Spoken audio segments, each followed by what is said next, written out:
ప్రేమాస్వరూపుడు మా కన్న తండ్రి, మమ్మల్ని ప్రేమించి సజీవ లెక్కలో ఉంచి వాతావరణాన్ని విపులపరిచి మాకు చల్లని వాతావరణాన్ని అనుగ్రహించి మీ చల్లని మాటలు చెప్పుకునే అవకాశాన్ని, మా బ్రతుకులు మార్చుకునే అవకాశాన్ని అనుగ్రహించిన విధానాన్ని బట్టి కృతజ్ఞతలు తండ్రి. ఈరోజు కూడా ఈ లోకంలో ఎన్నో ఆశలు చూపిన వాటన్నిటినీ కాదనుకొని మీ వాక్యం వినడానికి ఆసక్తితో వచ్చిన పిల్లలకు జీవాహారాన్ని పెట్టడానికి, తేటగా బోధించడానికి నాకును తగిన జ్ఞానాన్ని, వాక్శక్తిని, సందర్భానుసారమైన సమయోచితమైన వివేకమును దయచేయమని వేడుకుంటున్నాను. అలాగే మీ పిల్లలు సైతం ఆసక్తితో వాక్యాన్ని అంగీకరించి తమ బ్రతుకులు వెలిగించుకునే భాగ్యాన్ని దయచేయమని ఈ ప్రార్థన క్రీస్తు వారి శ్రేష్టమైన నామంలో అడిగి వేడుకుంటున్నాం తండ్రి, ఆమేన్. ఓకే, జాగ్రత్తగా వాక్యాన్ని వినండి. నిజంగానే దేవుడు ఇచ్చిన సమయం చాలా విలువైనది. ఈరోజు గత 2 రోజులుగా మనం నేర్చుకుంటున్నాం, 3వ రోజుకి వచ్చాము. మనం మాట్లాడుకుంటున్న అంశం ఏంటి? మరణమును గెలిచిన మృత్యుంజయుడు క్రీస్తే.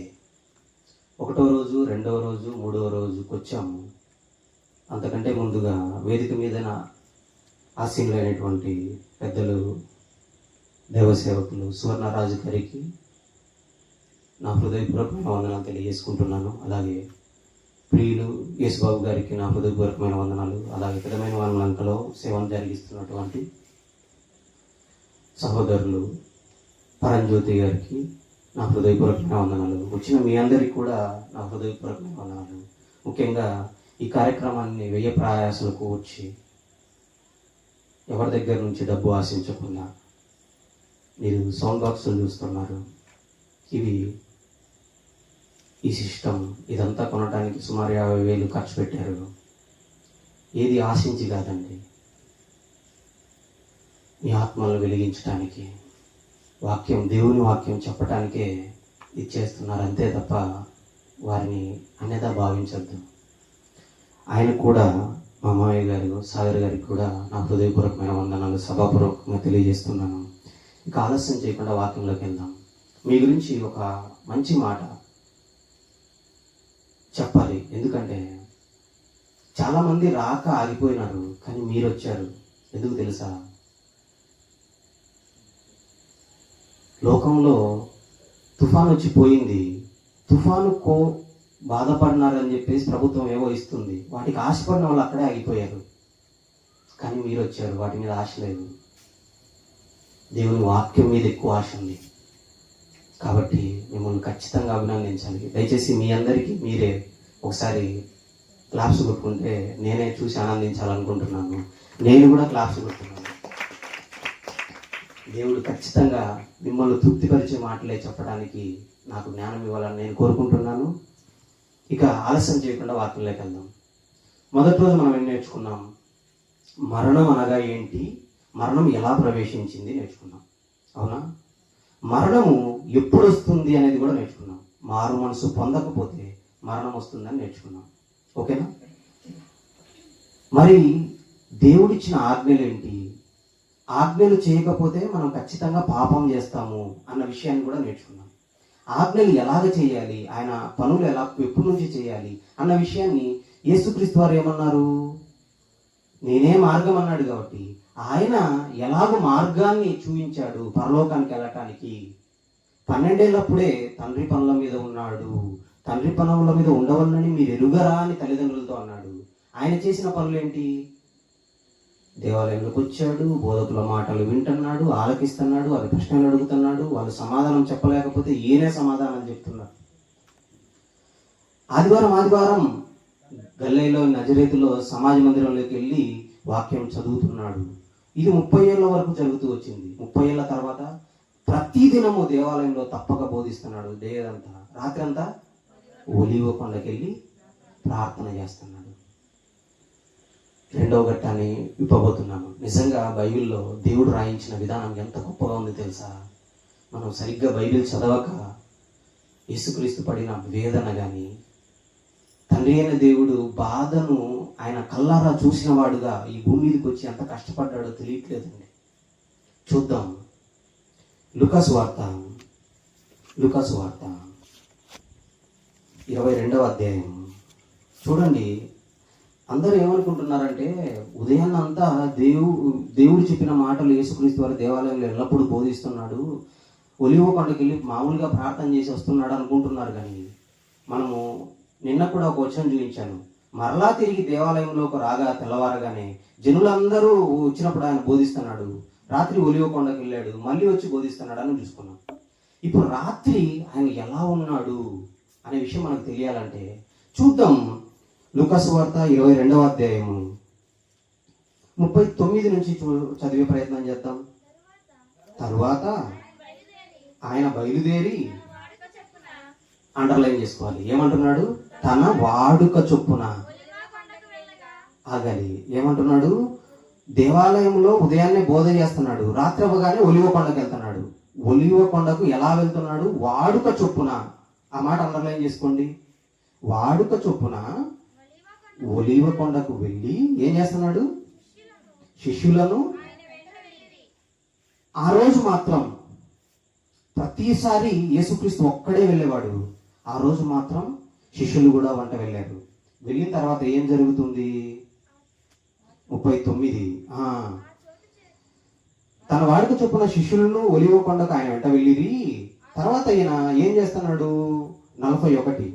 వారి యుద్ధ నుండి రాతివేత దూరము వెళ్ళి మోకాళ్ళుని తండ్రి అని ప్రార్థన చేస్తున్నాడు. ఎలా ప్రార్థన చేస్తున్నాడు? ఆయన ప్రార్థన ఎలా ఉంది అని మనకు తెలియాలంటే 43 చదువుదాం.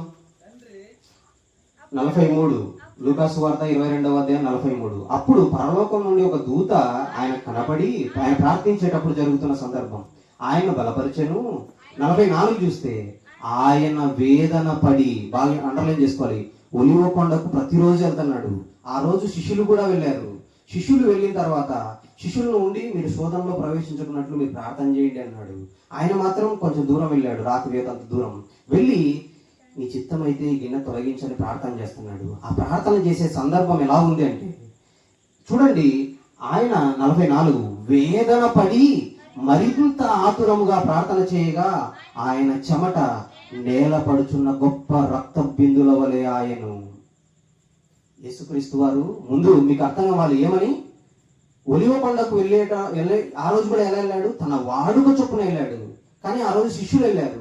ప్రతిరోజు వెళ్ళి ఎలా ప్రార్థన చేస్తున్నాడంటే ఇలాగే మోకాళ్ళుని ఆయన ప్రార్థన చేస్తున్నాడు. ఎలాగా? మరింత వేదన పడి చెమట కార్చేవాడు. ఆ చెమట రక్త బిందుల వలె అయ్యేది. అందుకే వాడుక చొప్పున అనే పదాన్ని ప్రయోగించాడు లూకాసు వార్తికుడు.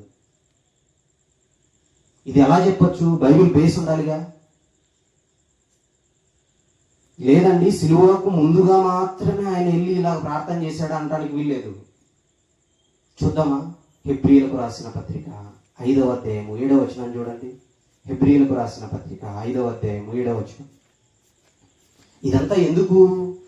మరణానికి లోనవుతున్న మనుషులు పాపముతో మరణమైపోయి పాతాళానికి వెళ్ళిపోయే పరిస్థితులు ఏర్పడుతుంటే వాళ్ళకి మారు మనసు ఇవ్వటానికి, పాపులను రక్షించుటకు క్రీస్తు యేసు లోకంలోకి వచ్చాడు కదా. ఎలా రక్షించాలంటే ఆయన ఏం చేస్తున్నాడో చూడండి.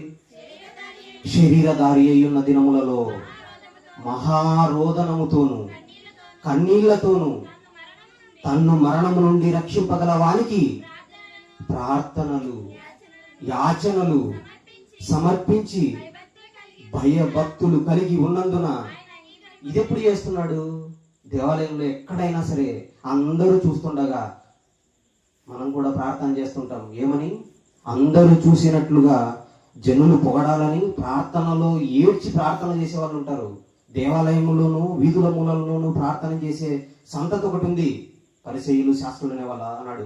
అలాగ ప్రార్థన చేయలేదు ఆయన. పగలంతా బోధ చేసేవాడు, రాత్రి అవగానే ఒలివ కొండకి వెళ్ళేవాడు. ఒలివలకెళ్ళి ఒక్కడుగా ఎలా ప్రార్థన చేసేవాడు? చెమట సైతం రక్త బిందువుల వలె పడేది. ప్రతిరోజు జరిగేది అది. అందుకే హెబ్రీ గ్రంథకర్త చెప్తున్నాడు, పరిశుద్ధాత్మ ప్రేరేపణతో రాయిస్తున్నాడు. ఏమని? శరీరధారి అయిన దినములలో మహారోదన కన్నీళ్లు. ఎందుకు? తన్ను మరణం నుండి రక్షింపగలవానికి. ఆయనకు మరణం ఎందుకు వస్తుంది? ఆయన ఏమన్నా పాపం చేశాడా? లేడని మనం 2వ రోజు నేర్చుకున్నాం. ఎందుకు? ఆయన పవిత్రుడు, నిష్కల్మషుడు, నిర్దోషి, పాపులలో చేరక ప్రత్యేకంగా ఉన్నవాడు. ఆయనలో దోషం ఉందని, ఎవ్వరు కూడా పాపం ఉందని స్థాపించలేకపోయారు. రోమా సామ్రాజ్యం సైతం, అనగా న్యాయస్థానం సైతం, పిలాతు సైతం ఈయన యందు ఏ దోషము లేదు, ఏ దోషము లేదు, ఏ దోషము లేదు అని 3 సార్లు చెప్పింది నిన్న రెండో వర్తమానంలో మనం విన్నాం. అలాంటిది ఆయనకు మరణం ఎందుకు వస్తుంది? మన పాపాల నుండి మనల్ని రక్షించడానికి, మన పాపాలన్నీ ఆయన మీద, ఆయన శరీరం మీద మోపబడుతుంటే మనల్నందరినీ పరలోకానికి తీసుకెళ్ళటానికి, మనల్నందరికీ మారు మనసుని ఇవ్వటానికి ఆయన పడుతున్న వేదన మీకు అర్థమవుతుందా? ఎలాగా? శరీరధారి దినాల్లో మహారోదన, కన్నీళ్లు, ప్రార్థనలు, యాచనలు, భయభక్తులు కలిగి ఉన్నందున ఆయన అంగీకరింపబడుతున్నాడు. ఎవరికి ఏమి చేస్తున్నాడు? తండ్రికి, తన్ను మరణం నుండి రక్షింపగలవానికి. ఆయనను మరణం నుండి రక్షించేది ఎవరు తెలుసా? తండ్రి అయిన దేవుడే. అందుకే 2వ పాఠంగా మీకు ఒక మాట చదివించాను. ఏమని? దేవుడు భవిష్యత్తు జ్ఞానం అనుసరించి మరణ వేదనలు తొలగించి యేసును లేపాడు అని అపొస్తలుల కార్యాలు 2వ అధ్యాయంలో అంటే తీయనక్కర్లేదు. శరీరధారి అయిన దినాల్లో ఇలా బ్రతుకుతున్నాడే, ఆయన నమ్మిన క్రైస్తవులుగా మనం మారు మనసు పొందామని చెప్పుకుంటూ మనము ఇంకా పాపాలు చేస్తూనే ఉన్నామా? యేసుక్రీస్తు వారి దగ్గరికి వచ్చిన తర్వాత మారు మనసు పొంది ఆ పాపాలను విడిచిపెట్టి మనం కూడా మన సహోదరుల కోసం ఏమైనా చేస్తున్నామా? ఆయన ప్రార్థన చేసి సైలెంట్గా ఉండలేదు. రాత్రంతా ప్రార్థన చేశాడు. ఉదయాన్నే దేవాలయంలోకి వచ్చాడు. ఎల్లప్పుడూ బోధిస్తున్నాడు. జనాల ముందర పెద్ద ప్రార్థన పరుడు అనిపించుకోవాలని చెప్పేసి పగలంతా ప్రార్థన చేయలేదు ఆయన, ఎవ్వరికి తెలియకుండా. అందుకే దేవుడు అంటాడు ఏమని? నీ గదిలోనికి వెళ్ళి తలుపు వేసి రహస్యమందున్న నీ తండ్రి చూచినట్లు ప్రార్థన చేయన్నాడు. యేసుక్రీస్తు వారి గది ఉందా? నక్కలకు, బొరియలు, ఆకాశ పక్షులకు గూళ్ళు ఉన్నాయి, కానీ మనుష్య కుమారుడు తలవాల్చుకుంటా కూడా స్థలం లేదంటే, ఆయనకు తలవాల్చుకుంటా స్థలం లేకపోయినా ఒలీవల కొండ ఎక్కి ప్రతిరోజు శరీరధారి అయిన దినాల్లో మహారోదన, కన్నీళ్లు. ఎందుకు? ఇవన్నీ మనల్ని రక్షించటానికి, మనకు మారు మనసు ప్రసాదించటానికి. మరి ఆయన మారు మనసు ప్రసాదించటానికి మరణాన్ని జయించాలి ఆయన. ఎందుకు?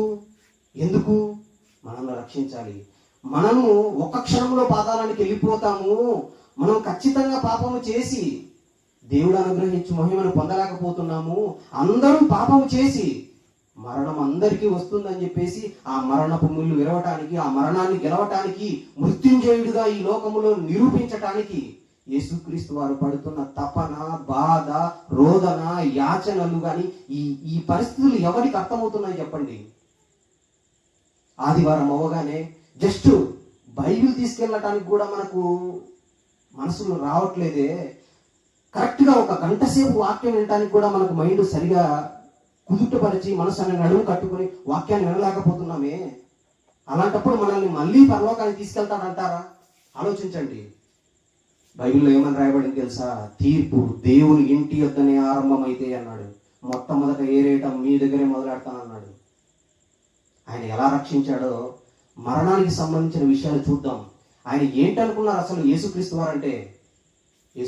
వారంటే ఏమనుకున్నారు? ఈరోజు చూద్దాము. నిజంగానే యేసుక్రీస్తు వారి మరణం మీ జీవితంలో మీరు ఏనుండరు, ఖచ్చితంగా చెప్తున్నాను. ఎందుకు తెలుసా?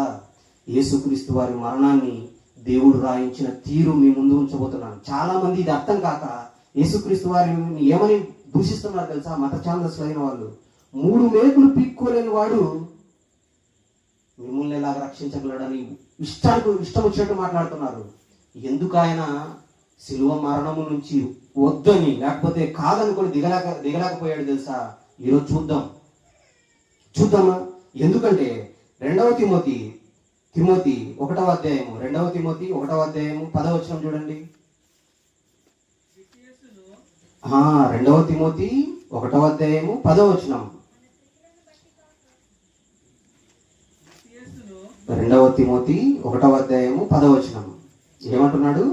క్రీస్తు యేసును, నేను చదువుతాను, జాగ్రత్తగా చూసుకోండి. అలా ఉందో లేదో చూడండి, ఎందుకంటే కంటిన్యూటీ అవసరం. 2 సార్లు చదవటం వల్ల ఒక 10-20 సెకండ్లు కూడా మిస్ అవుతాయి. ఆ సమయం కూడా మిస్ అవ్వకూడదు.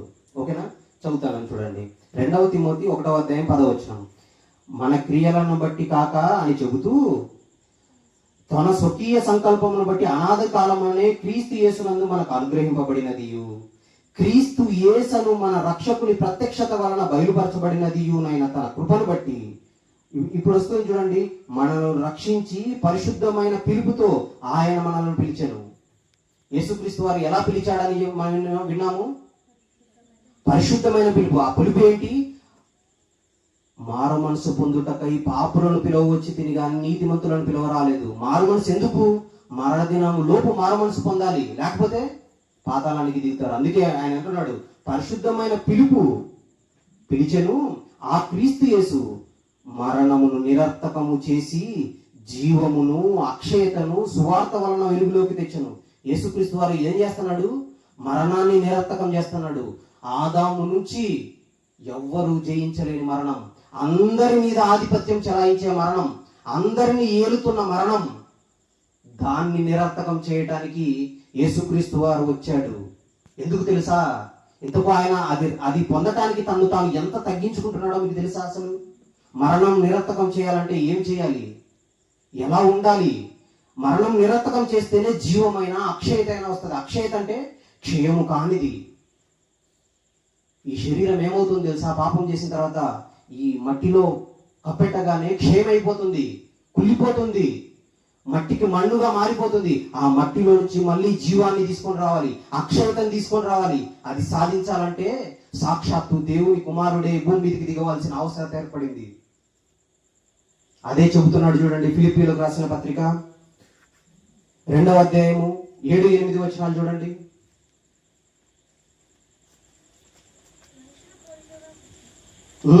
ఫిలిప్పీలకు రాసిన పత్రిక 2వ అధ్యాయము 7-8 వచనాలు. యేసుక్రీస్తు వారు ఏం చేస్తున్నాడు తెలుసా? 6 నుంచి చదువుతాను, ఇంకా బాగుంటుంది. యేసుక్రీస్తు వారు దేవుని స్వరూపము కలిగిన వాడయుండి దేవునితో సమానముగా ఉండుట విడిచిపెట్టకూడని భాగ్యమని ఎంచుకోనలేదు. ఆయన ఎలా ఉన్నాడు తెలుసా?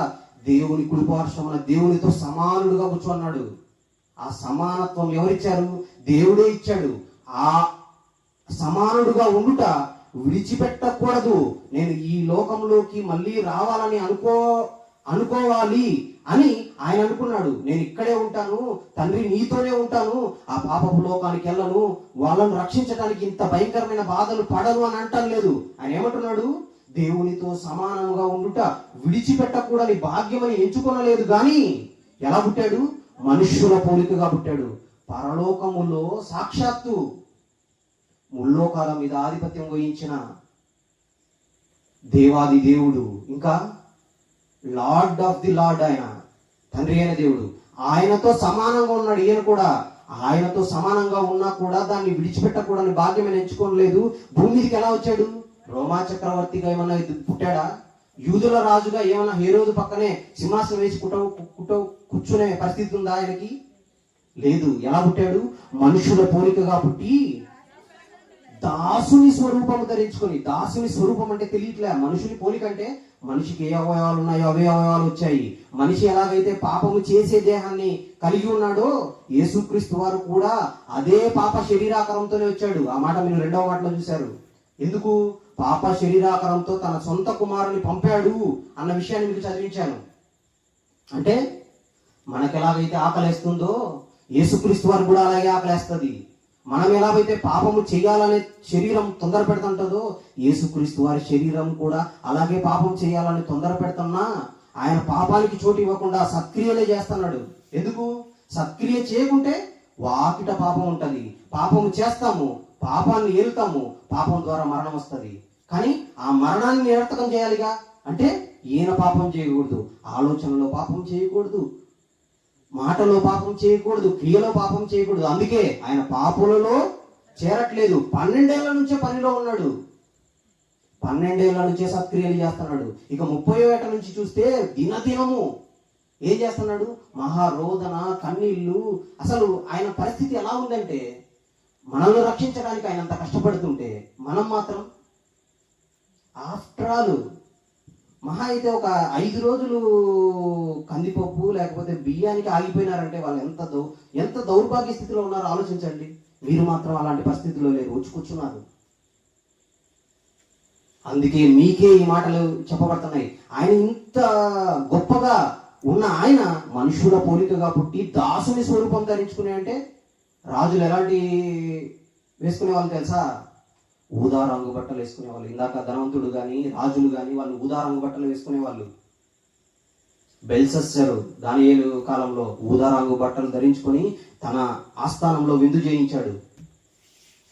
రాజులు మాత్రమే ఊదా రంగు బట్టలు వేసుకునేవాళ్ళు. ఈయన దాసుని స్వరూపం అంటే సాదాసీదా అంగి వేసుకున్నాడండి యేసుక్రీస్తు వారు. మీకు తెలియట్లే అసలు యేసుక్రీస్తు వారు దాసుని స్వరూపం అనగానే.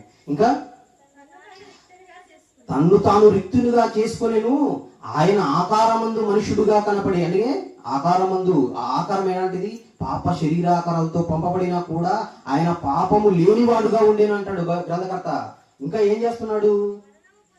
మరణము పొందినంతగా. ఆయనకు మరణం లేదు, కానీ మన కోసం మన పాపం అంతా ఆ గిన్నెలోకి వస్తే ఆ గిన్నెలోది తాగి ఆయన శరీరం కూడా పాపానికి శిక్ష భరించడానికి సిద్ధమైంది. ఎందుకు తెలుసా? మరణము పొందినంతగా. ఏ మరణం? అది కూడా శిలువ మరణము పొందినంతగా తన్ను తాను విధేయత చూపిన వాడై తను తాను తగ్గించుకునేను. శిలువ మరణం ఎలా ఉంది తెలుసా? ఇంతవరకు చాలా చోట్ల విని ఉంటారు. ఆయన పరిస్థితి ఎలా ఉందో మీరు చూడండి. నిజంగానే లూకా సువార్త 22వ అధ్యాయంలో ఉన్నాం కదా, 22వ అధ్యాయము 53 చూడండి. యేసుక్రీస్తు వారు ఒలివ కొండకి వెళ్ళి ఈ ప్రార్థన చేశాడు. ఏ ప్రార్థన? యేసుక్రీస్తు వారు లూకా సువార్త 22వ అధ్యాయము 53 ఏమంటున్నాడు? అంతకు ముందు జరిగిన సందర్భం ఏంది? ఇందాక ముందు చదువుకున్నాం మనం. ఆయన ఒలివ కొండకి వెళ్ళి శిష్యుల దగ్గర నుంచి ఒక రాతి వేతంత దూరం వెళ్ళేసి చెమట ఎలా పడింది? రక్త బిందువులలో పడితే ఆ తర్వాత వీళ్ళు వచ్చి పట్టుకున్నప్పుడు ఆయన ఎలా తీసుకెళ్లిపోతున్నారో అక్కడ ఉంది చూడండి. యేసు 53 పట్టుకున్నారు. ఎలాగ పట్టుకున్నారంటే లూకా సువార్త 22వ అధ్యాయం 52 చదువుతున్నారా? 53 చదువుతున్నాం. ఓకే, 53. నేను అనుదినము మీ చెంత దేవాలయంలో ఉన్నప్పుడు నన్ను పట్టుకొనలేదు, అయితే ఇది మీ గడియ అంధకారము అన్నాడు. 54 చూడండి. వారాయన్ను పట్టి ఎలా పట్టుకున్నారు? బందిపోటు దొంగను పట్టుకున్నట్టు పట్టుకున్నారు. బందిపోటు దొంగను ఒక పోలీసు ఎలా పట్టుకుంటాడు?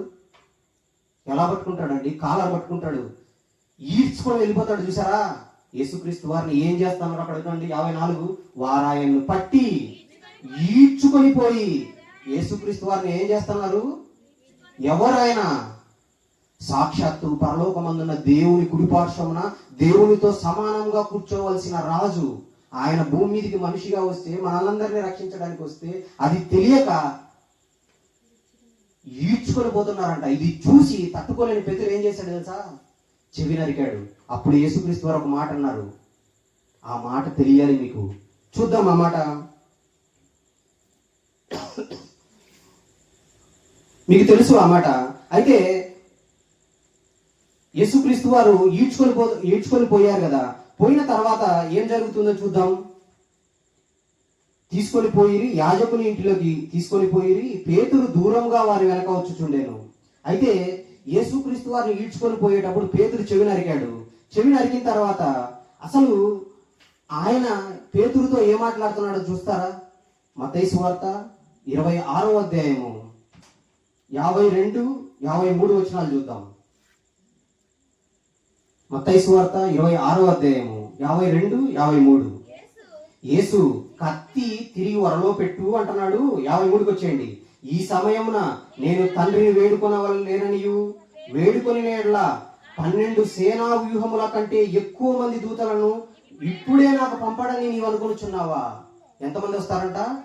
12 సేనా వ్యూహముల వంటి దూతలు. 12 సేనా వ్యూహాలు అంటే ఒక సేనా వ్యూహానికి ఎంతమంది? అక్కడ ఒక నెంబర్ ఇచ్చి కింద ఇచ్చాడు చూడండి. 6,000 మంది. 6,000 మంది అంటే 6 × 12 ఎంత తెలుసా? 72,000 మంది దూతలు దిగుతారంట యేసుక్రీస్తు వేడుకుంటే తండ్రిని. 72 మంది కాదు, 72,000 మంది దేవదూతలు దిగుతారంట. దిగుతారని తెలిసినా కూడా ఆయన ఎందుకు వేడుకోవట్లేదు? చాలా మంది తెలియక యేసుక్రీస్తు 3 మేకులు పీక్కోలేకపోయాడు, తనని తానే రక్షించుకోలేకపోయినాడు, మిమ్మల్ని ఎలా రక్షిస్తాడని అడుగుతున్నారు మూర్ఖులు. వాళ్ళకి తెలుసా ఈ విషయం?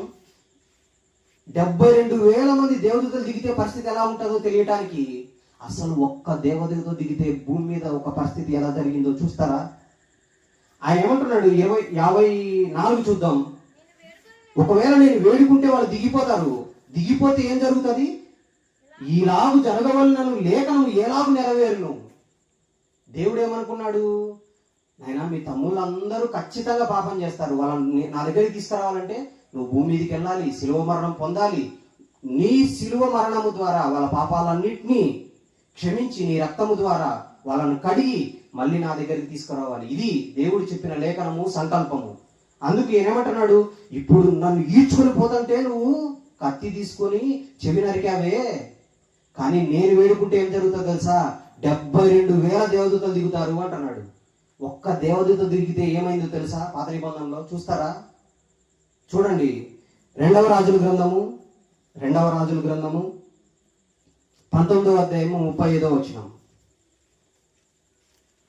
యేసుక్రీస్తు వారి మరణం, శిలువ మరణం ఎందుకు అంత భయంకరంగా ఉన్నా కూడా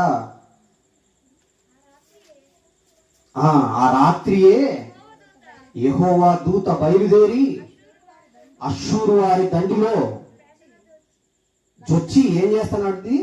180,000 మందిని చంపిందంట. ఒక్క దేవదూత దిగితే ఇశ్రాయేలుల మీదకి యుద్ధానికి వచ్చిన అష్షూరు సామ్రాజ్యం మీద 185,000 మందిని చంపింది. మీకు అర్థం కావాలి, యేసుక్రీస్తు వారు వేడుకుంటే ఎంతమంది దిగుతారంట? 72,000 మంది దిగితే ఎలా ఉంటది అసలు? మీకు అర్థమవుతుందా? ఒక్క దేవదూత దిగితే శత్రువులలో 185,000 మంది ఒక్క రాత్రిలో చచ్చిపోయితే పొద్దున్న లేచి చూసే లోపల 185,000 మంది అలాగా మైదానంలో పడి ఉంటే పాతి పెట్టడానికి పరిస్థితి లేక ఆకాశ పక్షులు, అడవి జంతువులు వచ్చి తినేసినాయి శత్రువుల శవాల్ని. ఒక్క దేవదూత దిగితే అలాంటి పరిస్థితి ఉంటే, యేసుక్రీస్తు వారు వేడుకుంటే 75,000 మంది దేవదూతలు దిగితే రోమా సామ్రాజ్యం ఏమైపోతుంది?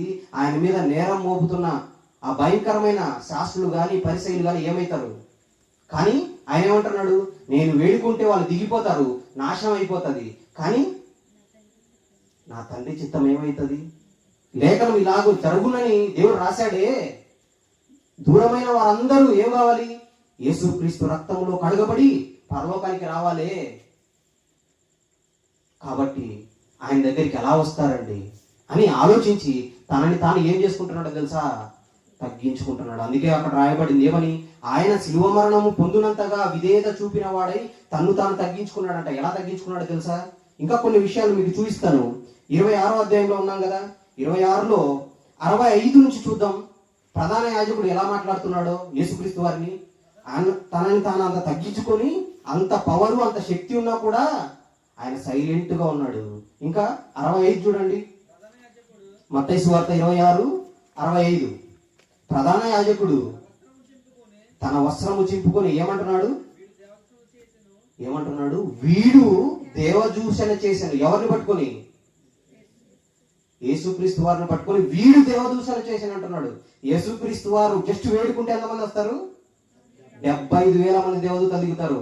75,000 మంది, ఒకరు 1,00,000 మంది లేపేసిన 72 లక్షల మంది క్షణాల్లో చచ్చిపోతారు. అలాంటి శక్తివంతుడు ఆయనకు ఉంటే ఆయన పట్టుకొని ఏమంటున్నాడు? వీడు అంటున్నారు. కనీసం మర్యాద లేదు, కనీసం ఈడ్చుకొని పోతున్నారు. ఇదంతా ఎందుకు భరిస్తున్నాడు తెలుసా? నీ పాపం కోసం, నా పాపం కోసం. మీకు అర్థమవుతుందా? యేసుక్రీస్తు మరణాన్ని ఎందుకు గెలుస్తున్నాడో మీకు ఒక మాట గుర్తు రావాలి. హెబ్రీ పత్రిక 5:7లో తను తాను విధేయత చూపి తను తాను తగ్గించుకుంటున్నాడంట. ఎందుకు? మరణం నుండి రక్షించాలా. ఆ మరణం ఎందుకు రక్షింపబడాలా? దేవుడే రక్షింపగలడు. ఎవరిని? యేసుక్రీస్తునైనా మరణంలో నుంచి లేపాలంటే దేవుడే లేపాలి. యేసుక్రీస్తు గెలవాలంటే ఖచ్చితంగా దేవుని సహాయం కావాలి. అందుకే ఆయన దేవుని దగ్గర ఏమన్నాడు? ఇంత మరణం పొందేలాగా నన్ను అవమానించినా, అరచేతులతో కొట్టినా, ఏమీ చేస్తున్నా కూడా నేను సైలెంట్ గా ఉంటాను. ఎందుకు? మనలందరినీ రక్షించడానికి. యేసుక్రీస్తు వారి ప్రాణత్యాగం ఎవరికి అర్థమవుతుంది చెప్పండి? ఇంకా చూద్దాం. 65 ఈ మాట అన్నాడు కదా, ఆయనైతే ఇలా అన్నాడు. కనీసం ప్రధాన యాజకుడు ఇలాగ అన్నాడు, బాగుంది. మనుషులు ఏమంటున్నారు? 26లోనే 66వ వచనం చూడండి. మీకేమి తోచుతున్నదని ప్రధాన యాజకుడు అడగ్గా వాళ్ళు ఏమంటున్నారు? వీడు మరణముకు పాత్రుడని. ఇంకా కిందికి వచ్చే లోపల అప్పుడు వారు ఆయన ముఖం మీద ఉమ్మి వేసి ఆయన గుద్దిరి. ఇంకా ఏమంటున్నారు? అరచేతులతో కొట్టి, ఆ మాట అండర్లైన్ చేసుకోండి. అరచేతితో కొట్టడం కాదు, ఒక చేత్తో కొట్టడం కాదు. మీకు అర్థం అవ్వాలి. నన్ను చూడండి. అరచేతులతో కొట్టడం అంటే తెలుసా, కోపం విపరీతంగా వచ్చినప్పుడు ఇలా ఇలా ఇలా ఇలా కొడతారు చూసారా? యేసుక్రీస్తు వారిని అలా కొడుతున్నారు, ఉమ్మేస్తున్నారు. ఎందుకు సైలెంట్గా ఉన్నాడు? నీ పాపం కోసం, నా పాపం కోసం. మనం మరణముతో పాతాళానికి వెళ్ళిపోతామని చెప్పి, అందుకే ప్రతి మాట, ప్రతి పొల్లు, ప్రతి ఒక్క అక్షరం కూడా చాలా జాగ్రత్తగా ఆలోచించాలి. పరిశుద్ధాత్మ దేవుడు రాయించిన మాట. అరచేతులతో కొట్టి అన్నాడా? అరచేతితో కొట్టి అన్నాడా? అరచేతులతో కొట్టి అన్నాడు. ఇంకా ఉమ్మేస్తున్నారు. ఇంకా ఏం చేస్తున్నారు తెలుసా? ఆయన్ని, నిన్ను కొట్టువాడెవడో ప్రవచించంటున్నారు. నువ్వు ప్రవక్తవు కదా, నువ్వు నిజంగా ప్రవక్తవైతే మేము కొడుతున్నాము. ఎవరు కొట్టారు చెప్పు? నేనా? వాడా వాడా వాడా అంటున్నారు. ఎలా ఉంటుంది చూడండి. మనకు పక్కన ఎవరైనా కొద్దిగా మాట సహాయం చేస్తే పక్కన వాళ్ళను ఏం మాట్లాడతామో మనకే తెలీదు. యేసుక్రీస్తు వారు మనల్ని రక్షించడానికి ఆయన పడుతున్న వేదన ఇంతవరకు ఎవరికైనా అర్థమవుతుందా? చూద్దాం, ఇంకా కొన్ని మాటలు చూద్దాం. 27 నుంచి చూద్దాం. మత్తయి సువార్త 27 నుంచి. ఆయన తీసుకొని పోయి కొరడాలతో కొట్టినారు. మళ్ళీ సైనికులు అధికార మందిరంలోనికి తీసుకొని పోయి ఆయన యొద్ద సైనికులందరినీ సమకూర్చిరి. ఆయన వస్త్రములు తీసివేసి ఎర్రని అంగీ తొడిగించినారు. ఎందుకు తెలుసా? అపహసించడానికి, యేసుక్రీస్తు వారిని అపహసించడానికి. రాజులు ఏం వేసుకుంటారు? ఊదారంగు బట్టలు వేసుకుంటారు. ఎర్రని అంగి అంటే ఊదారంగు వస్త్రమే. ఇంకొక సువార్తలోకి వెళ్తే ఊదారంగు వస్త్రం ఆయనకు తొడిగించి అని ఉంటది. ఎర్రని అంగి తొడిగించి ఏం చేస్తున్నారు? ముళ్ళ కిరీటం అల్లి. రాజు ఏం చేయాలి?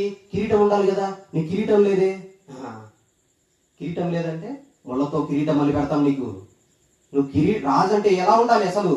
ఈ బట్టలేంటి అసలు? తీసేయి. యేసుక్రీస్తు వారి బట్టలు ఊడబీకేస్తున్నారు. తీసేసి ఎర్ర అంగి తొడిగించి, కిరీటం ఉండాలి కదా, కిరీటం లేదే.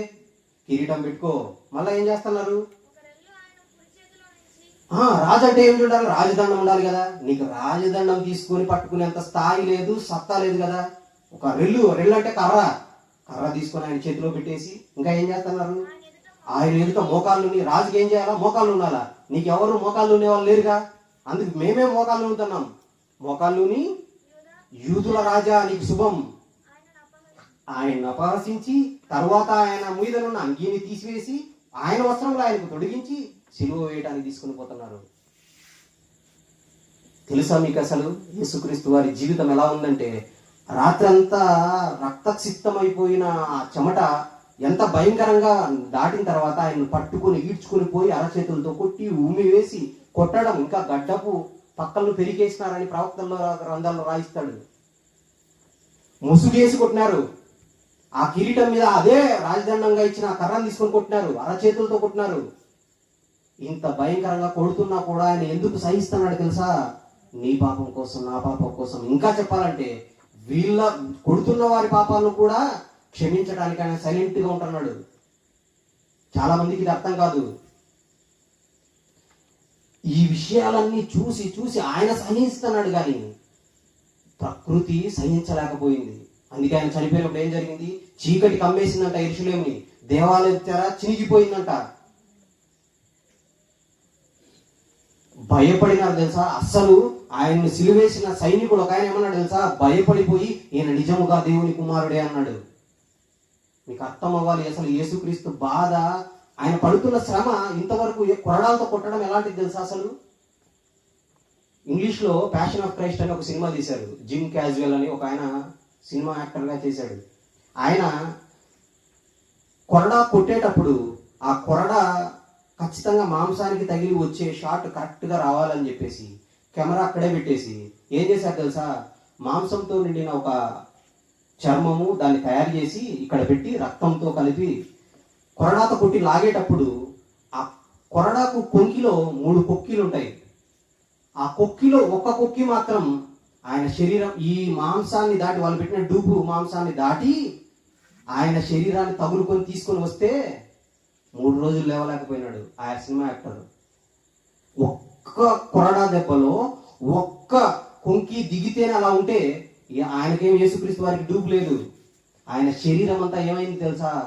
పంట పండించేటప్పుడు దున్నటానికి నాగలితో దున్నితే నేల ఎలా చీలిపోతుందో, ఇంకా చెప్పాలంటే ఎండకు ఏమవుతుంది, భూమి చీలిపోతుంది కదా, అలా చీలిపోయింది ఆయన దేహం. ఆయన వీపు అంత భయంకరంగా అయిపోయింది. ఇంకా పగలంతా, రాత్రంతా ఇంత భయంకరంగా హింసలు పెట్టిన తర్వాత పగలంతా ఏం చేశారు తెలుసా? ఎండలో ఆయన సిలువ మోయిస్తుంటే చెమట కారిపోతుంటే, ఉప్పు కదా చెమట, ఆ చెమట ఉప్పుగా మారి ఆయన ఆ రక్తపు గాయాల్లోకి వెళ్తుంటే ఎలా ఉంటది, గాయాల మీద ఉప్పు పడితే ఎలా ఉంటది, ఎంత బాధ అనుభవించాడో మీకు తెలియదండి. అనుభవిస్తే తెలుస్తుంది, మనం అనుభవించలేం. కనీసం ఆలోచించి ఆయనకు భయపడదాం. ఆయన యొక్క శిలువ త్యాగాన్ని వ్యర్థం కాకుండా మారు మనసు ఒక్కటే కదా ఆయన అడిగాడు. మనల్ని ఏమన్నా యుద్ధాలు చేయమంటున్నాడా? మీరు కూడా శిలువ వేయించుకోవాలన్నాడా? ఏమన్నా లేదుగా. మనల్ని అడిగింది ఒకటి, ఈ మాటలు బాగా చదవండి, ఉదయం లేచిన తర్వాత నా మాటలు చదువుకోండి, బైబిల్లో ఇంత గొప్ప విషయాలు ఉన్నాయి తెలుసుకోండి, మీరు కూడా మరణం దాటి మృతుల పునరుత్థానానికి రావాలంటే ఏం చేయాలి తెలుసుకోండి అని చెబుతున్నాడు యేసుక్రీస్తు వారు. యేసుక్రీస్తు వారి గురించి క్రైస్తవులకే తెలియలేదండి. ఎలా చెప్పొచ్చు? ఆయన బాధ కానీ ఆయన తపన కానీ అర్థమైతే ఆయన మారు మనసు పొందటానికే ఇదంతా చేస్తున్నాడు కదా. మనం కరెక్ట్గా మారు మనసు పొంది జాగ్రత్తగా భయము భక్తితో బతుకుతున్నావా? ఏ పాపము చేయని ఆయన దేవుని యందు భయభక్తులు కలిగి ప్రార్థనలు యాచనలు ఇవన్నీ చేస్తూ, తండ్రి ఈ మరణం నుండి నన్ను తప్పించని వేడుకుంటున్నాడే. ఏ రోజు? చనిపోవడానికి ముందు రోజు మాత్రమే కాదు సుమా. అందుకే శరీరధారి అయిన ప్రతి దినం కూడా ఆయన ఒలివ కొండకి వెళ్ళి ఇదే ప్రార్థన చేస్తున్నాడు. మనం ఎలాగా? అందరు ఉన్నప్పుడు మైకు పట్టుకొని తెగ ప్రార్థనలు చేసేస్తుంటాం, ఏడుపు వచ్చేస్తుంటది మనకు. యేసుక్రీస్తు అలాగా వేషధారి ప్రార్థనలు చేయలేదు. ఆయన మనుషులు దూరం అయిపోతుంటే తండ్రి బాధను కల్లారా చూసిన వాడుగా ఆయన ఈ భూమి మీదకి వచ్చేసి రాజభోగాలు లేకపోతే రాజయాగాలు హంసతూలిక తల్పాల మీద పడుకొని సంతోషపడలేదు. ఆయన మనందరి కోసం బలైనాడు. ఇంకా చూద్దాం ఆయన పరిస్థితి ఎలా ఉందో తెలియాలంటే, నిజంగా కర్రతో కొడుతున్నారు, ఇంకా అపహాస్యం చేస్తున్నారు. ఇంకా భయంకరమైన పరిస్థితులు ఏంటంటే చూద్దాం. నిజంగానే ఆయన ఇప్పుడు 27లో ఉన్నాం కదా, 27వ అధ్యాయము మత్తయి సువార్త 39 నుంచి చూద్దాం.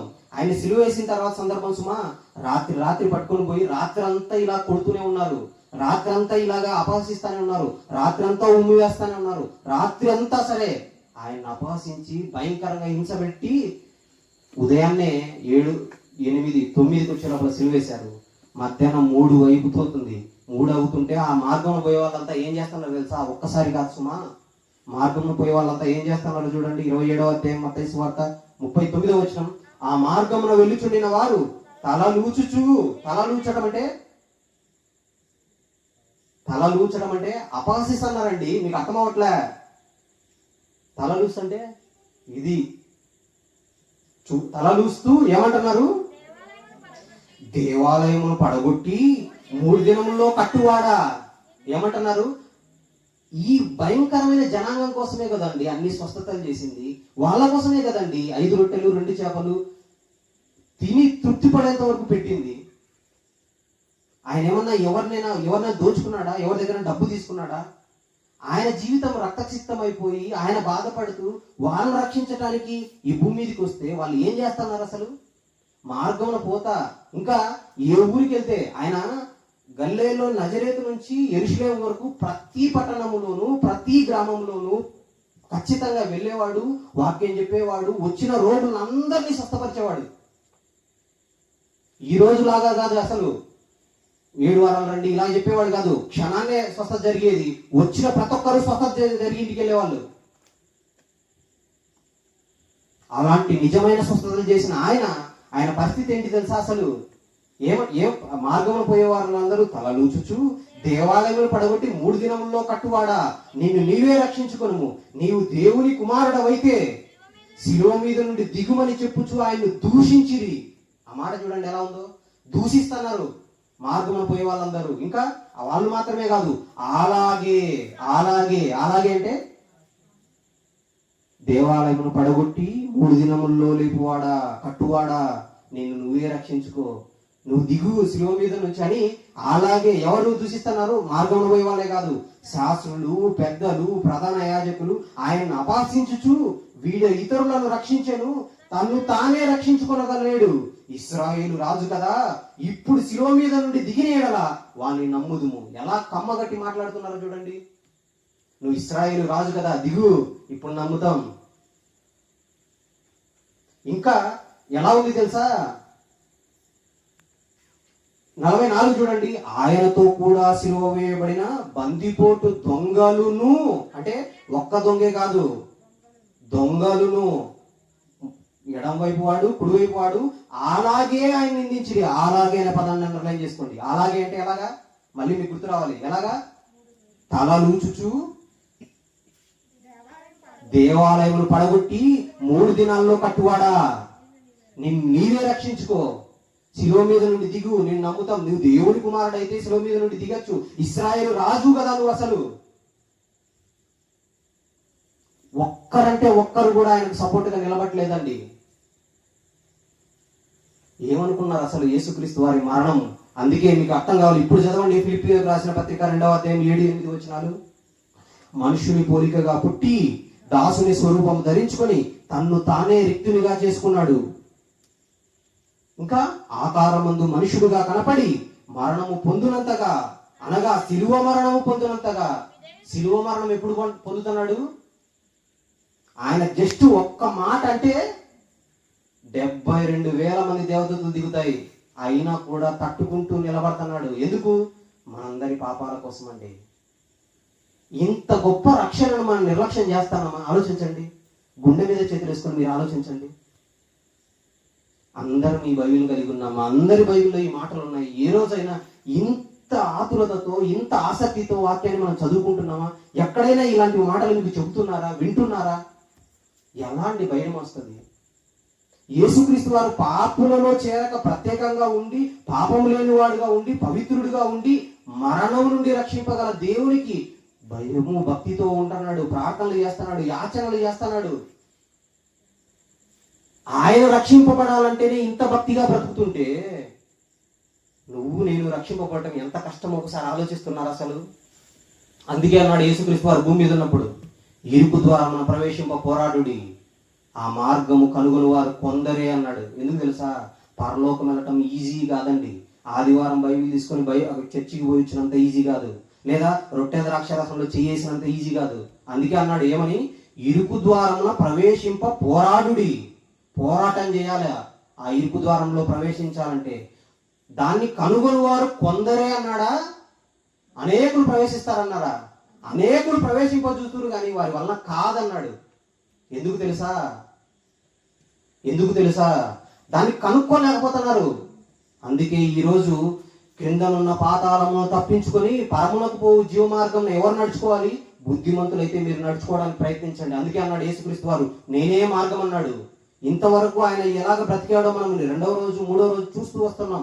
మనం మాత్రం అలా బ్రతకకుండా ఉంటే ఇప్పుడైనా మారు మనసు పొంది, మన మరణ దినం ఎప్పుడో తెలియదు కనుక ఆయనకి ఇష్టంగా బ్రతకడానికి ప్రయత్నిద్దాం. ఇంకా కొన్ని మాటలు చూసుకుందాం. మీకు రివిజన్ చేయడానికి జస్ట్ మొదటి పాఠము 2వ పాఠం చదివించి చివరిగా ఒక వచనం చూపించి మీకు ముగిస్తాను. ఎందుకంటే రోమపత్రిక 5వ అధ్యాయం 12వ వచనం చూడండి. రోమపత్రిక 5వ అధ్యాయం 12వ వచనం. ఇదే మొదటి దినం నుంచి మీకు చదువుతూ వస్తున్నారు. 5వ అధ్యాయం 12వ వచనం. ఇట్లుండగా ఇంత భయంకరమైన పరిస్థితుల్లో ఉంటే ఏం జరుగుతుంది? ఒక మనుషుని ద్వారా పాపం, ఆదాము పాపం చేయటం వలన పాపం వచ్చింది, అందరూ పాపం చేసినందున. చదవండి 5:12. ఇట్లుండగా ఒక మనుషుని ద్వారా పాపము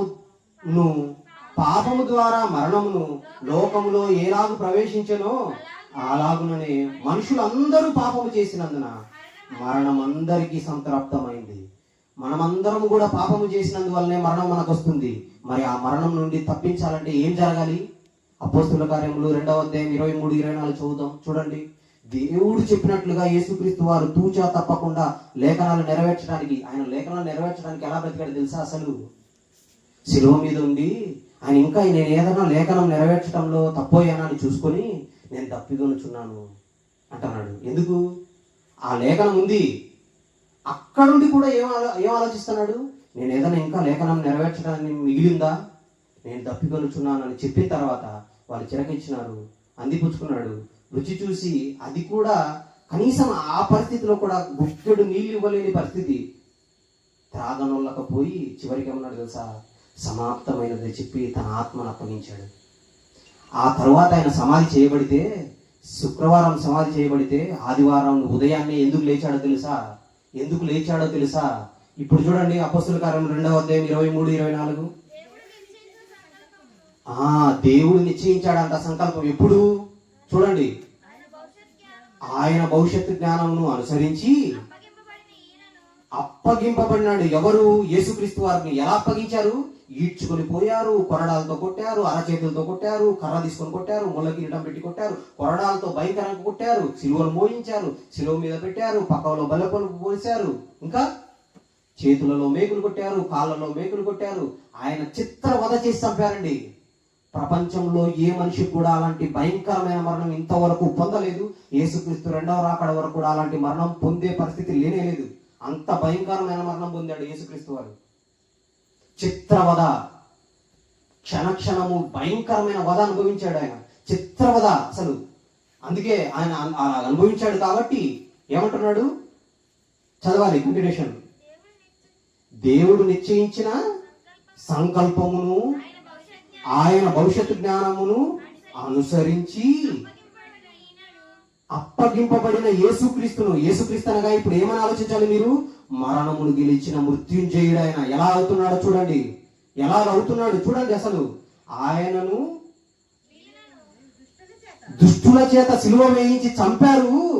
మరణము ఆయనను బంధించి ఉంచుట అసాధ్యము గనుక దేవుడు మరణ వేదనలు తొలగించి ఆయనను లేపినాడు. మృతుల పునరుత్థానం అంటే ఏమనుకున్నారు? అంత ఆషామాషి విషయం కాదు. ప్రపంచంలో ఏ మనిషి కూడా మరణాన్ని జయించలేకపోతుంటే వీరాతి వీరుడుగా పరలోకం నుండి దిగి వచ్చి పాపమునకు శిక్ష వేయటానికి ఆయన శరీరాన్నే ఇచ్చేసి చిత్రవదను అనుభవించి, ఎంత భయంకరమైన సపోర్ట్ ఉన్నా దేవదూతలు ఒక్క మాట అసలు అంటే దిగిపోతాయి, ప్రపంచాన్నే బూడిద చేస్తాయి. అయినప్పటికీ వేడుకొనకుండా మనందరి రక్షణ కోసం ఆయన ప్రాణం పెట్టాడే. ఆయన మాటలు వినటానికి కూర్చొని వినలేకపోతున్నాము మనము. ఆయన ఇచ్చిన మాటలు ఇంకా ఏం చేశాడు తెలుసా? ఈయన ఇది పొందటం వలన పరలోకానికి వెళ్ళేసి ఏం చేశాడు తెలుసా? చూద్దామా ఆయన ఎలా జయించాడో. మరణ వేదన నుంచి జయించిన తర్వాత, లేచిన తర్వాత ఏం జరిగిందో ప్రకటన గ్రంథం చూడండి. ప్రకటన గ్రంథం 5వ అధ్యాయము, ప్రకటన గ్రంథము 5వ అధ్యాయము 2వ వచనం. సింహాసనమందు ఆసీనుడై ఉన్నవాడు ఎవరు? తండ్రి. ఆ తండ్రి కుడి చేతిలో ఒక గ్రంథం ఉంది. ఆ గ్రంథం ఏందో తెలుసా? కొత్త నిబంధన. ఆ కొత్త నిబంధన గురించి చెబుతూ ఏమంటున్నాడు? 2వ వచనం, ప్రకటన గ్రంథం 5వ అధ్యాయం 2వ వచనం.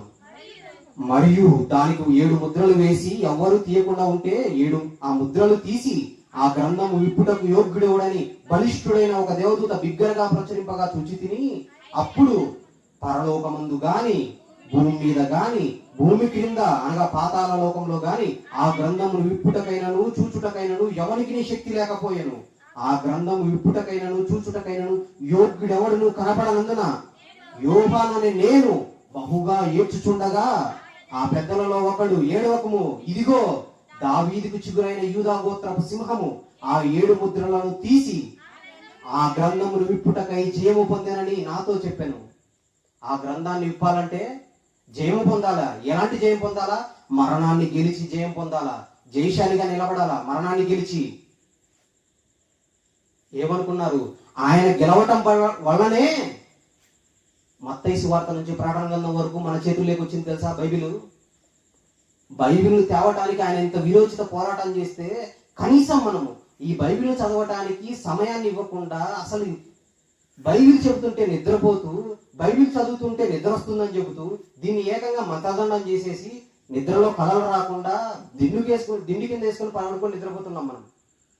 ఏమనుకున్నారు అసలు? ఇది ఈ గ్రంథాన్ని చూడటానికి కానీ విప్పడానికి కూడా శక్తి లేక పరలోకమందు ఆసీనుడైన సర్వాధికారి సర్వోన్నతుడైన దేవుని కుడిపార్శ్వన ఉంటే దాన్ని విప్పే అర్హత కూడా ఎవరు లేకుండా ఉంటే ఎవరికి లేదు తెలుసా? పరలోకంలో ఉన్న వారికి లేదు, భూమి మీద ఉన్న వారికి లేదు, భూమి కింద ఉన్న పాతాళ లోకంలో ఉన్న ఎవరికి కూడా లేకపోతే యేసుక్రీస్తు వారి దాన్ని విప్పి జయం పొందాడు. ఏం చేస్తున్నాడు చూడండి, గ్రంథం విప్పుటకై జయం పొందెను.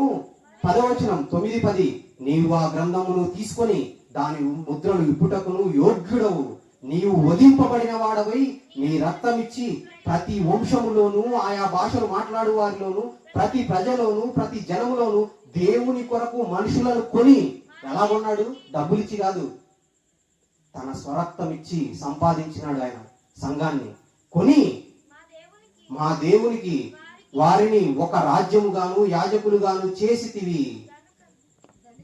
యేసుక్రీస్తు వారు మరణాన్ని జయించడం వెనక ఎన్నున్నాయి తెలుసా? ఇంకా పౌలు పత్రికల్లోకి వెళ్తే మీరు తట్టుకోలేరు, అసలు అంత జ్ఞానం ఉంది. అపవాదిని చంపాలన్నా కూడా మరణాన్ని జయించాలి. అపవాదిని చంపే మనగాడు ఎవడు లేకపోతే ఈయన మరణాన్ని జయించి మరణ బలము గల వాణిని అనగా అపవాదిని నశింపజేయుటకు అంటాడు.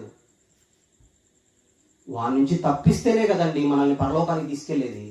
ఇంత పెద్ద సంకల్పాన్ని దేవుడు నిర్ణయించి ఈ భూమి మీదకి యేసుక్రీస్తు వారిని పంపితే, యేసుక్రీస్తు శిలువ మీద వేలాడుతుంటే ఇష్టానికి ఏమంటున్నారు?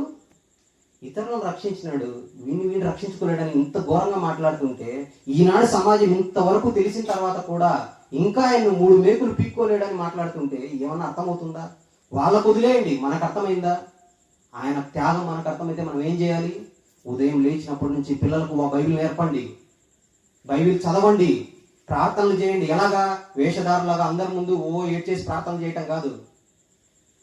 రహస్యమందు చూచినట్లు నీ గది ఉంది కదా, గదిలోకి వెళ్ళి రహస్యంగా ప్రార్థన చేయి. నీకు పక్కనున్న వాళ్ళకు కూడా తెలియకూడదు నీ ప్రార్థన. నువ్వు ఏడ్చేది ఎందుకు? ఆయన ఎందుకు చేసినాడు? నాకు ధనం కావాలని చేశాడా? నాకు బంగారం కావాలని చేసినాడా? నాకు పిల్లలు కావాలని చేసినాడా? నాకు ఐశ్వర్యం కావాలని ప్రార్థన చేసినాడా? కాదండి. పాపులను రక్షించడానికి, వాళ్ళని విడిపించడానికి, ఈ మరణం నుండి వాళ్ళని తప్పించడానికి నన్ను నిలబెట్టు, ఆత్మశక్తిని దయచేయి, శరీరాన్ని ఇంత భయంకరమైన శ్రమలోకి వెళ్ళటానికి సిద్ధపడతాను నేను, ఈ శరీరాన్ని తట్టుకునే శక్తిని ఇవ్వమని, ఓర్పుని ఇవ్వమని, సహనం ఇవ్వమని ఆయన వేడుకుంటున్నాడు ప్రతి దినము రాత్రంతా. అందుకే ఆయన శిలువ మరణాన్ని గెలిచాడు, మృత్యుంజయుడై తిరిగి లేచాడు. ఇది అర్థమైన పౌలు గారు ఏమన్నారు తెలుసా? చివరిగా వచనం చూసుకొని ముగించుకుందాం. ఫిలిప్పీలకు రాసిన పత్రిక 3వ అధ్యాయం 10-11 వచనాలు చూడండి. ఫిలిప్పీలకు రాసిన పత్రిక 3వ అధ్యాయం 10-11 వచనాలు. పౌలు గారు అంటున్నారు, ఏ విధము చేతనైనను మృతులలో నుండి పునరుత్థానము కలగవలనని. బాగినాలి ఈ మాట. పౌలు గారు కూడా ఏమంటున్నారు? యేసుక్రీస్తు వారు చనిపోయి తిరిగి లేచినారు, ఇంకా అయిపోయింది, నేను నా ఇష్టానుసారంగా బ్రతికినా. ఇందాక పరంజ్యోతి గారు చెప్పారు కదా సహోదరులు, నా ఇష్టమైనట్టు బ్రతికితే, ఊరిగా విశ్వాసిగా జీవిస్తే, విశ్వాసిగా ఉంటే పరలోకం రాదండి. ఏం చేయాలో చెప్తున్నాడు చూడండి. 3:10-11, ఏ విధము చేతనైనను మృతులలో నుండి నాకు పునరుత్థానం కలగవాలని. యేసుక్రీస్తు వారు మాత్రం పునరుత్థానం పొంది మహామహుని కుడిపార్శ్వంలో కూర్చున్నాడు. నా వంతు వచ్చింది, నేను కూడా పునరుత్థానం పొందాలంటే ఏం చేయాలా చెప్తున్నాడు చూడండి. పునరుత్థానము కలగవలనని ఆయన మరణము విషయంలో సమాన అనుభవం గలవాడనై. అంటే యేసుక్రీస్తు మరణానికి ఎలాంటి పరిస్థితులు ఏర్పడినాయో చివరికి పౌలు గారిని కూడా రాళ్లతో కొట్టి చచ్చిపోయాడని కూడా ఈడ్చారు తెలుసా? వాక్యం చెప్తుంటే మనం ఏమన్నా వాక్యం చెప్పడానికి, వాక్యం చెప్పించడానికి ఇలాంటి బాధలు పడతామా? మనకు కలిగిన కష్టాన్ని ఇవ్వమండి. మనకు హార్ట్ అటాక్ వచ్చింది, హాస్పిటల్లో 2 లక్షలు తేవాలంటే అప్పుడు వెళ్ళేసి ప్రాణం రక్షించుకోవడానికి డాక్టర్ చేతిలో 2 లక్షలైనా పెడతాం. కానీ ఇలాంటి మాటలు చెప్పించడానికి ఎవరండి వేలకు వేలు లక్షలు పెట్టేది? అది అర్థమైంది కాబట్టి యేసుక్రీస్తు వారి మరణముల్లో సమాన అనుభవం కావాలి. యేసుక్రీస్తు ఎలాగైతే మృతుల పునరుత్థానం పొందినాడో అలాంటి మృతుల పునరుత్థానం నేను పొందాలని ఆయన ఏం చేస్తున్నాడు? మృతుల పునరుత్థానం నాకును కలగవలనని ఆయన మరణ విషయంలో సమాన అనుభవం గలవాడనై ఆయన పునరుత్థాన బలము ఎరుగు నిమిత్తము ఏం చేస్తున్నాడు? సమస్తమును నష్టపరుచుకొని వాటిని పెంటతో సమానముగా ఎంచుకొనుచున్నాను. అంత భయంకరంగా సువార్త చేస్తా ఆయన ఏమంటున్నాడు తెలుసా, నేను గెలిచేశాను అనుకోవటంలా, ఇంకా ఇంకా నశించిన వాళ్ళు ఉన్నారు, వాళ్ళ దగ్గరికి నేను వాక్యం వెళ్ళి చెప్పాలి, ఈ విషయాలు తెలియక వాళ్ళు ఇంకా పాపంలో ఉన్నారు, మరణం ఎప్పుడు కబలిస్తుందో తెలియదు అనుకుని పౌలు గారు దినము భయంకరంగా ఆ పొగలంతా పని చేసుకునేవాడు. రాత్రి అంతా యేసుక్రీస్తు వారు ప్రార్థన చేసేవాడు. పౌలు ఏం చేసేవాడు తెలుసా, పౌలంతా వాక్యం చెప్పేవాడు. రాత్రి ఏం చేసేవాడు తెలుసా, డేరాలు కుట్టుకుంటా ప్రార్థనలు కూడా చేసుకునేవాడు. ఎందుకు? ఒకరి దగ్గరికి పోయి చెయ్యి ఆశించకుండా తన సొంత చేతులతో కష్టపడి తనతో కూడా ఉన్న వారి కోసం ఆయనే కష్టపడి వాళ్ళకు భోజనం పెట్టేవాడు, ఆయనే ప్రయాణాలు చేసి వాక్యం చెప్పేవాడు. ఎందుకు ఇదంతా? మృతుల పునరుత్థానం నాకు కలగాలి అని ఆయన అనుకుంటున్నాడు పౌలు గారు. మనకు కలగాలనా? మనకు కలగాలంటే ఊరికి వచ్చి విని వెళ్ళిపోతే అయిపోతుందా? ఇలాంటి మాటలు చెప్పించారా మీరు? ఆలోచించండి. అందుకే ఇలాంటి మాటలు చెప్పాలన్నా చెప్పించాలన్నా ఏం కావాలి? మనకు మారు మనసు పొందాలి, పాత క్రియలన్నీ వదిలిపెట్టాలి. యేసుక్రీస్తు వారి మరణం ఇంత భయంకరంగా జరిగిందని చూశాం కదా, ఇది చూసిన తర్వాత కూడా ఇంకా మనం పాత జీవితంలోనే జీవిస్తుంటే మనకు నరకం ఇవ్వటం కరెక్ట్ అంటారా కాదంటారా? ఏమంటారు? ఇంకా ఇంత భయంకరమైన పాప జీవితంలోనే మనం జీవిస్తుంటే యేసుక్రీస్తు వారి మరణం తెలిసి కూడా మనకు నరకం కరెక్ట్ అంటారా కాదంటారా? ఇది తెలిసిన తర్వాత పాత జీవితాన్ని వదిలేసి మారు మనసు పొంది యేసుక్రీస్తు వారి దగ్గరికి వచ్చి పాపాలు ఒప్పుకొని ఇక మీదట ఆయనతో అన్యోన్య సహవాసం గలవారై ఉంటే మనం కూడా ప్రతి పాపం నుండి ఆయన రక్తం మనల్ని కడుగుతుంది, పరలోకానికి ఆయన తీసుకెళ్తాడు. ఎప్పుడు తెలుసా? అందుకే మీకు మంచి భోజనాలు సిద్ధం చేశారు. ఎందుకు? యేసుక్రీస్తు వారు రెండవ రాకడ వచ్చిన తర్వాత కుడివైపున కొంతమంది ఉంటారు, ఎడమ వైపున కొందరు ఉంటారు. కుడివైపున వాళ్ళని చూసి నేను ఆకలిగా ఉన్నాను, నాకు భోజనం పెట్టారు, నేను దప్పిగా ఉన్నాను, నాకు నీళ్ళు ఇచ్చారు, నేను రోగినై ఉన్నాను, నన్ను చూడవచ్చినారు, ఇవన్నీ అంటాడు కదా. మేమెప్పుడు చేశామంటే నా వాక్యం వినటానికి వచ్చారే వాళ్ళకి ఇచ్చారు, నా వాక్యం చెబుతున్న వాళ్ళకు పెట్టారే కాబట్టి నాకు కూడా పెట్టినట్టే, కాబట్టి మీరు పరలోకాన్ని స్వతంత్రించుకోండి. ఇది కాకుండా ఉన్నారనుకోండి, వాళ్ళు ఎడమవైపు ఉన్నారు, వాళ్ళని పట్టుకొని ఏమన్నాడు? ప్రభువా, నువ్వెప్పుడు అసలు ఆకలిగా ఉన్నావు? నువ్వు కొనింటే అసలు మా ఇంట్లో మేకపోతులు వేసేవాళ్ళమే, నేను 4-5 నెలలు కష్టపడి పెంచుకున్న కోడిని కోసేవాళ్ళమే అని మాట్లాడతాం మనం.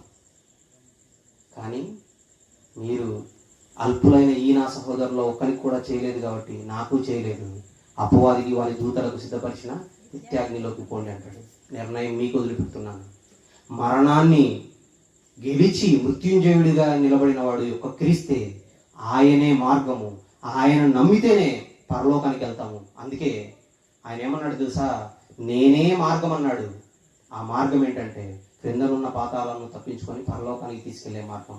ఆయన దగ్గరికి రండి. ఈ లోకంలో ఏదో వస్తుందని నమ్మకండి. లాజరు రోగం ఉన్నా చచ్చిపోయినాడు,